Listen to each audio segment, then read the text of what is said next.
চন্দ্রাকে দেখে কে বলবে মাত্র দুদিন আগেই স্বামীকে হারিয়েছে সে। হালকা নীল একটা তাঁতের শাড়ি পরেছে, হালকা প্রসাধন করেছে। খুব ছোট হলেও ডায়মন্ডের একটা সেট তার সৌন্দর্যকে যেন বেশ কয়েকগুণ বাড়িয়ে তুলেছে। পাড়া প্রতিবেশী দু একজন আড়ালে কানাঘুষো করলেও সেসবে কিছু যায় আসে না চন্দ্রার। স্বামীর অনেক বড়লোক বন্ধুরা এসেছে তার সঙ্গে দেখা করতে। তাদের সামনে তো আর যেমন তেমনভাবে চলে আসা যায় না। কে বলতে পারে এদের মধ্যেই হয়তো চন্দ্রার পরবর্তী টার্গেট লুকিয়ে আছে। শোকে পাথর হয়ে বসে থাকলে তো আর চলবে না তার। আসলে স্বামী দীপনারায়ণ রায়কে চন্দ্রা কখনো ভালোবাসেনি। সেজন্য অবশ্য তাকে খুব একটা দোষ দেওয়া যায় না। 3 বছর আগে যখন চন্দ্রার বিয়ে হয় তখন তার বয়স ছিল 26, আর দীপনারায়ণের বয়স তখন 62। হতদরিদ্র পরিবারের মেয়ে চন্দ্রা তার মায়ের কথায় বাধ্য হয়ে বিয়ে করেছিল দীপনারায়ণকে। এছাড়া কোনো উপায় ছিল না তার। মা তখন ঘোরতর অসুস্থ, বাবা আগেই মারা গেছে। গ্র্যাজুয়েট হলেও চাকরি জোটাতে পারেনি তন্দ্রা। মায়ের চিকিৎসার খরচ, সংসার খরচ সব মিলিয়ে তাই দিশেহারা হয়ে পড়েছিল সে। সেই সময় মায়ের এক বান্ধবী এই বিয়ের সম্বন্ধটা আনে। বিশাল বড়লোক দীপনারায়ণ তার নিঃসঙ্গ জীবনের শেষ কয়েকটা দিনের জন্য সঙ্গী খুঁজছিলেন। প্রস্তাবটা পেয়ে মুখ চকচক করে উঠেছিল চন্দ্রার মায়ের। বিয়েটা করলে যে সব দিক দিয়েই চন্দ্রা লাভবান হবে এটা বারবার মেয়েকে বুঝিয়েছিলেন তিনি। অনেক ভাবনা চিন্তা করে শেষমেশ বিয়েতে রাজি হয়েছিল চন্দ্রা। মায়ের কথা যে একদম ঠিক ছিল সেটা বিয়ের 2 দিন পরই চন্দ্রা বুঝতে পেরেছিল। তাকে পেয়ে আনন্দে আত্মহারা দীপনারায়ণ নিজেকে উজাড় করে দিয়েছিলেন। যেটুকু ঘাটতি ছিল সেটা পূরণ করার জন্য পোশাক আশাক গয়নাগাটিতে মুড়ে দিয়েছিলেন চন্দ্রাকে। এরকম বিলাসবহুল জীবনের কথা চন্দ্রা কোনোদিন স্বপ্নেও কল্পনা করেনি। বৃদ্ধ দীপনারায়ণবাবু চন্দ্রা বলতে অজ্ঞান। চন্দ্রাও তার প্রতি সমস্ত দায়িত্ব কর্তব্য সুন্দরভাবে পালন করেছে। তার কাছে এটা একটা কাজের মতো। মাইনে নিচ্ছে, ভালো কাজ করছে। একদম প্রথম দিকে মনে মনে খুব কষ্ট পেত। দীপনারায়ণবাবুকে স্বামী বলে পরিচয় দিতে লজ্জা করত। কিন্তু ধীরে ধীরে সে বুঝেছে টাকা পয়সার কাছে আর সব কিছু অত্যন্ত ফিকে হয়ে যায়। যেসব মহিলারা আড়ালে তাকে লোভী, ধান্দাবাজ এইসব নামে ডাকে, সামনে তারাই আবার ইস, তুমি কি লাকি, মিস্টার রায় তো তোমাকে একেবারে রানী করে রেখেছে বলে প্রশংসা করতে ছাড়ে না। তার শাড়ি গয়নার কালেকশন দেখে হিংসে করে তাকে। আজকাল তাই বুড়ো বরের সঙ্গে থাকতে হচ্ছে বলে কোনো আফসোস নেই চন্দ্রার। জীবনটাকে প্রাণ ভরে উপভোগ করে সে এখন। বিলাসবহুল জীবন, বিদেশ ভ্রমণ, পার্টি, রূপচর্চা সব কিছু নিয়ে খুব আনন্দেই দিন কাটছিল তার। কিন্তু হঠাৎ করে হার্ট অ্যাটাকে মারা গেলেন চন্দ্রার স্বামী। এতদিন বাবার দেখাশোনা না করলেও মারা যেতেই দীপনারায়ণের ছেলেমেয়েরা এসে সম্পত্তির ভাগ বাঁটোয়ারা করতে শুরু করে দিল। চন্দ্রাকে সামান্য কিছু টাকা ছাড়া আর কিছু দিতে নারাজ তারা। এমনকি বাবার কাজকর্ম মিটে গেলে চন্দ্রাকে এই বাড়ি থেকে পাততাড়ি গোটানোর নোটিশও দিয়ে দিয়েছে তারা। বড়লোকদের সঙ্গে কোনো ঝামেলায় যেতে চায় না চন্দ্রা, তাই সে চুপচাপ সব কিছু মেনে নিয়েছে। যদিও চন্দ্রার অ্যাকাউন্টে বেশ কিছু টাকা আছে, কিন্তু সে টাকায় আর কতদিন চলবে? যে জীবনযাপনে সে অভ্যস্ত হয়ে পড়েছে তার জন্য একটা শক্তপোক্ত টাকার যোগান থাকতে হবে। তাই চন্দ্রা ঠিক করে নিয়েছে এরকম ধনী বিপত্নিক নিঃসঙ্গ কোনো বয়স্ক মানুষের সঙ্গেই আবার চুক্তিবদ্ধ হবে সে। এদের বিয়ে করলে বিশেষ কোনো ঝুট ঝামেলা থাকে না। ধনী বিপত্নিক ৩-৪ জন বন্ধু আছে দীপনারায়ণের। স্বামীর অন্ত্যেষ্টি, শ্রাদ্ধশান্তি সব কিছুর মধ্যেই তাই পরবর্তী টার্গেটকে খুঁজছিল চন্দ্রা। এবার সে আগের থেকে কিছু শর্ত রেখে তবেই বিয়ে করবে, যাতে স্বামীর মৃত্যুর পর তার সম্পত্তির একটা ভালো অংশ চন্দ্রার হাতে আসে। কাজকর্ম মিটে যেতে নিজের জিনিসপত্র আর প্রাপ্য বুঝে নিয়ে রায়বাড়ি ছেড়ে বেরিয়ে এলো চন্দ্রা। মা অনেক দিন আগেই মারা গেছে। এখন আর চন্দ্রার কোনো পিছুটান নেই। ভালো একটা বাড়ি ভাড়া করেছে। আপাতত সেখানেই এসে উঠল সে। ইন্টারনেটে এদিক ওদিক খুঁজতে খুঁজতে ধীরে ধীরে সে জানতে পারল এখন বেশিরভাগ লোকই বিয়ে করে না, পার্টনার খোঁজে। চন্দ্রা ঠিক করে নিয়েছে প্রথমে অনেক টাকা জমাবে। টাকা না থাকলে কিচ্ছু হয় না। সে জানে ডেটিং অ্যাপগুলোতে তার মনের মতো পার্টনারের সন্ধান পাওয়া যাবে। বেশ কিছুদিন আগে একবার খুলে দেখেছে সে। এবার ভালো করে খুঁজতে হবে। টাকার জন্য চন্দ্রা এখন সব কিছু করতে পারবে। কয়েকদিনের মধ্যেই মনের মতো একজনকে খুঁজে পেল চন্দ্রা। লোকটার বয়স বেশি নয়, কিন্তু কোনো একটা জটিল অসুখে ভুগছে বলে বিয়ে থা করেনি। হাতে আর বেশি দিন সময়ও নেই। জীবনের শেষ কটা দিন একজন সঙ্গিনীর সঙ্গে হেসে খেলে কাটাতে চাইছে। বরুণ নামের লোকটার সঙ্গে সামনাসামনি দেখা করে বেশ ভালো লেগে গেল চন্দ্রার। দেখতে শুনতে বেশ ভালো। বয়স 40-এর কাছাকাছি। টাকা পয়সার কোনো অভাব নেই। তবে বিয়ে টিয়ের ঝামেলায় জড়াতে চায় না বরুণ। খানিকটা ওই লিভ টুগেদারের মতো ব্যাপারেই আগ্রহী। চন্দ্রারও তাতে কোনো প্রবলেম নেই। যেহেতু আর কেউ নেই, বরুণের মৃত্যুর পর অর্ধেক সম্পত্তি চন্দ্রা পাবে এরকম লিখে দিয়েছে বরুণ।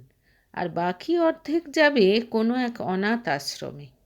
খুব সম্ভবত বরুণ সেই আশ্রমেই বড় হয়েছে। কয়েকদিনের মধ্যেই নিজের জিনিসপত্র নিয়ে এসে বরুণের বাড়িতে থাকতে শুরু করলো চন্দ্রা। বিশাল বড় বাড়ি বরুণের।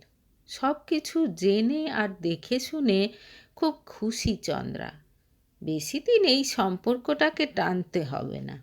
বরুণের কথা মতো তার হাতে 1 বছরেরও কম সময় আছে। বরুণ মানুষটা বেশ ভালো, হাসি খুশি। হাতে আর যে কটা দিন আছে তাতে জীবনের সমস্ত রূপ রস নিংড়ে উপভোগ করে নিতে চায়। প্রতিটা মুহূর্ত চরম সীমায় পৌঁছে বেঁচে নিতে চায়। হাসি, মজা, গল্প, গানে মুখরিত হয়ে উঠল চন্দ্রা আর বরুণের জীবন। বরুণ যেন আর 5টা সুস্থ মানুষের চাইতেও বেশি সুস্থ। তার অতিরিক্ত প্রাণবন্ত স্বভাব দেখে মাঝে মাঝে কেমন সন্দেহ হয় চন্দ্রার। বরুণ কি তবে মিথ্যে অসুস্থতার গল্প ফেঁদেছে? যদিও তাকে ওষুধ খেতে দেখেছে সে।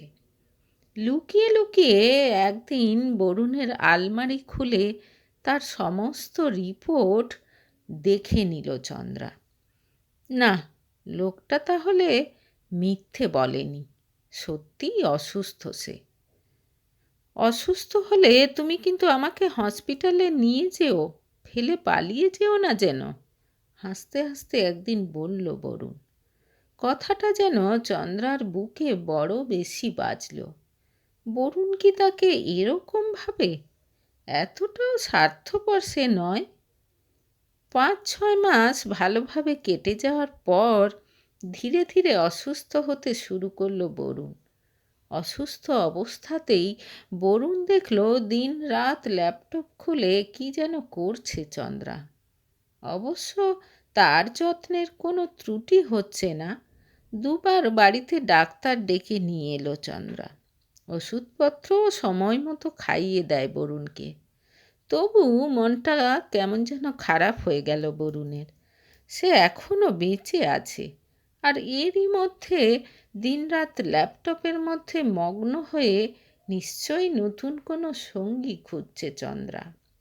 সত্যিই তো, কি আর করবে বেচারা, তাকেও তো তার ভবিষ্যতের কথা ভাবতে হবে। আজ নয় কাল তো বরুণকে চলে যেতেই হবে। নিজের মনকে সান্ত্বনা দেয় বরুণ। এই কদিনে চন্দ্রাকে খুব ভালোবেসে ফেলেছে সে। তাকে ছেড়ে চলে যেতে হবে ভাবলে আজকাল খুব কষ্ট হয় বরুণের। অথচ চন্দ্রা কি সুন্দর ফিউচার পার্টনারের সন্ধান করে চলেছে। দীর্ঘ নিঃশ্বাস ফেলে বরুণ। একদিন রাতে হঠাৎ পড়ে গিয়ে অজ্ঞান হয়ে গেল বরুণ। মাথা ঠান্ডা রেখে অ্যাম্বুলেন্স ডেকে তাকে নার্সিংহোমে ভর্তি করালো চন্দ্রা। ডাক্তারের সামনে হাত জোড়ো করে বরুণকে বাঁচিয়ে দেওয়ার আর্তি জানালো। পাক্কা 2 মাস পর নার্সিংহোমের বেডে চোখ খুলে তাকালো বরুণ। এর মধ্যে 2-1বার চোখ খুললেও কেমন যেন ঘোরের মধ্যে ছিল, মাথা কাজ করছিল না। আজকে তার মনে হচ্ছে তার শরীরে আগের মতো কষ্ট নেই। নার্সের দিকে তাকিয়ে মলিন হাসল সে। তার জ্ঞান ফিরেছে শুনে কিছুক্ষণ পর ডাক্তারবাবু এলেন তাকে দেখতে। বরুণ বুঝতে পারল যে যে রোগ থেকে বাঁচার কোনো আশা ছিল না তার, সেই রোগ থেকে সেরে উঠেছে সে। আচ্ছা সিস্টার, আমার বাড়ির কেউ আসেনি? অনেক আশা নিয়ে জিজ্ঞেস করল বরুণ। হ্যাঁ, আপনার স্ত্রী তো আপনাকে নিয়ে এসেছিলেন এখানে। এই 2 মাস সারাক্ষণ এখানেই ছিলেন, কিন্তু গত 2-3 দিন ধরে আর উনি আসছেন না। তবে ওনাকে খবর দেয়া হয়েছে, উনি হয়তো যে কোনো সময় এসে পড়বেন। নার্সের কথা শুনে একটু চিন্তায় পড়ে গেল বরুণ। 2-3 দিন আসেনি মানে আর হয়তো কোনো দিন আসবে না চন্দ্রা। নিশ্চয়ই নতুন কোনো পার্টনার পেয়ে গেছে। আসলে বরুণ না মরলে তো সম্পত্তির ভাগ পাবে না। নিশ্চয়ই বুঝেছে এখানে থেকে আর লাভ হবে না, তাই ছেড়ে চলে গেছে। ভেবে ভেবে মনটা বিষণ্ণ হয়ে গেল বরুণের। পরদিন কাজের লোক মনু কাকা এসে নার্সিংহোম থেকে রিলিজ করে তাকে বাড়িতে নিয়ে গেল। বিপদের দিনে বন্ধুবান্ধবরা কেউ পাশে নেই। বাড়িতে ফিরে প্রথমেই চন্দ্রার জিনিসপত্র খুঁজে দেখল বরুণ। 2-একটা ড্রেস ছাড়া আর তেমন কিছু নেই। এগুলো নিশ্চয়ই আর ইউজ করবে না, তাই ফেলে গেছে ভাবল বরুণ। চন্দ্রার ফোনে ফোন করেছিল সে একবার, ফোন ধরেনি চন্দ্রা। চন্দ্রার কথা ভাবলে ঘৃণায় মন ভরে যাচ্ছে বরুণের। কাজের লোকেরা এসে যত্ন আত্তি শুরু করলো তার। বরুণ বাড়ি ফেরার 4 দিন পর চন্দ্রা এলো। মুখে চড়া মেকআপ, ঝকমকে একটা ড্রেস পরে আছে। তাকে দেখে ঘৃণায় মুখ ফিরিয়ে নিল বরুণ। তোমাকে সুস্থ দেখে কি যে ভালো লাগছে, কিন্তু আফসোস যে আমি এখন তোমার সঙ্গে থাকতে পারবো না। একটা নতুন কাজ ধরেছি, উচ্ছ্বসিত হয়ে বলল চন্দ্রা। কাজ না অন্য কিছু? মনে মনে বলল বরুণ। মুখে বলল, আমি এখন সুস্থ, আর তোমাকে প্রয়োজন নেই আমার, তুমি এখন আসতে পারো। খুব অবাক চোখে তার দিকে তাকিয়ে থাকলো চন্দ্রা। তারপর কান্না চেপে বাইরে বেরিয়ে গেল। যত সব নাটক, একরাশ বিরক্তি নিয়ে বলল বরুণ। তারপর মোবাইলটা নিয়ে দেখতে শুরু করলো। কয়েকদিন পর মনু কাকা এসে বলল, যদি কিছু মনে না করো তো একটা কথা বলি। হ্যাঁ বলো না। যেমন করে পারো চন্দ্রা দিদিমণিকে ফিরিয়ে নিয়ে এসো। ওই কালুটা একটা মস্তান, বিকৃত রুচির ছোট লোক একটা। ও নিশ্চয়ই দিদিমণির ওপর অত্যাচার করে। ওর গায়ে কালশিটে দাগ দেখেছি আমি। মানে? কালু কে? আমি তো কিছুই বুঝতে পারছি না, অবাক হয়ে বলল বরুণ।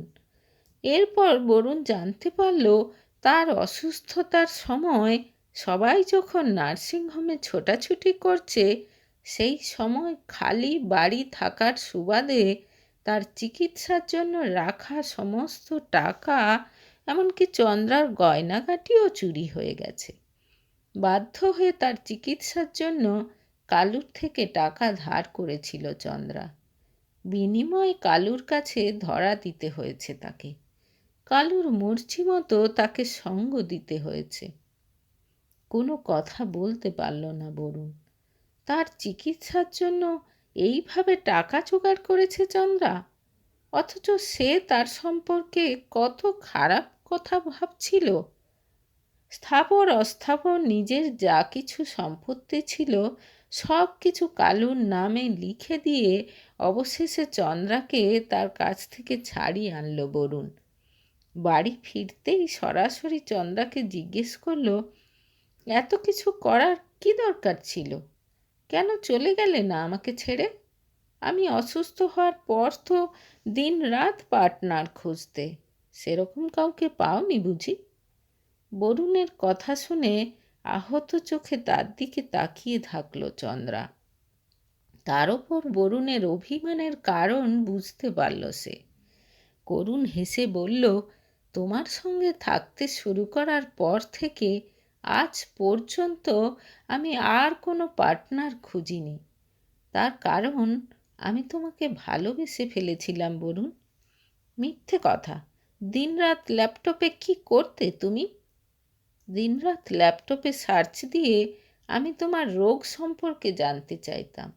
আমাদের দেশে ওই রোগের স্পেশালিস্ট কে কে আছে দেখতাম।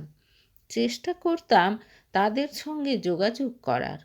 আমার বারবার মনে হতো ঠিকভাবে অপারেশনটা করতে পারলে নিশ্চয়ই তুমি ভালো হয়ে যাবে। তুমি যখন অসুস্থ হয়ে নার্সিংহোমে, তখন সার্চ করতে করতেই আমি জানতে পারি বিশ্ববিখ্যাত সার্জেন ডক্টর জোন্স বিদেশ থেকে একটা কনফারেন্সে আমাদের শহরে এসেছেন। 3 দিন ধরে অনেক চেষ্টা করেও ওনার সঙ্গে দেখা করতে পারিনি আমি। শেষ দিন ওনার পায়ে ধরে কেঁদে ফেলি। এক সময় তোমাকে দেখতে রাজি হন উনি। তারপর তো সব কিছু উনিই করেছেন। উনি না থাকলে তোমাকে বাঁচানো যেত না। নিজের কানকেও যেন বিশ্বাস করতে পারছে না বরুণ। চন্দ্রা তার জন্য এত কিছু করেছে, আর সে চন্দ্রাকে এরকম সন্দেহ করেছিল। আবেগে জড়িয়ে ধরে বারবার চন্দ্রার কাছে ক্ষমা চাইল সে। কথা দিল আর কোনো দিন চন্দ্রাকে সন্দেহ করবে না, তাকে কোনো দুঃখ পেতে দেবে না। কিন্তু তারপরই খেয়াল হলো তার তো নিজের বলতে আর কিছুই নেই। চন্দ্রাকে সে কি করে সুখী করবে? বিলাসবহুল জীবনে অভ্যস্ত চন্দ্রা।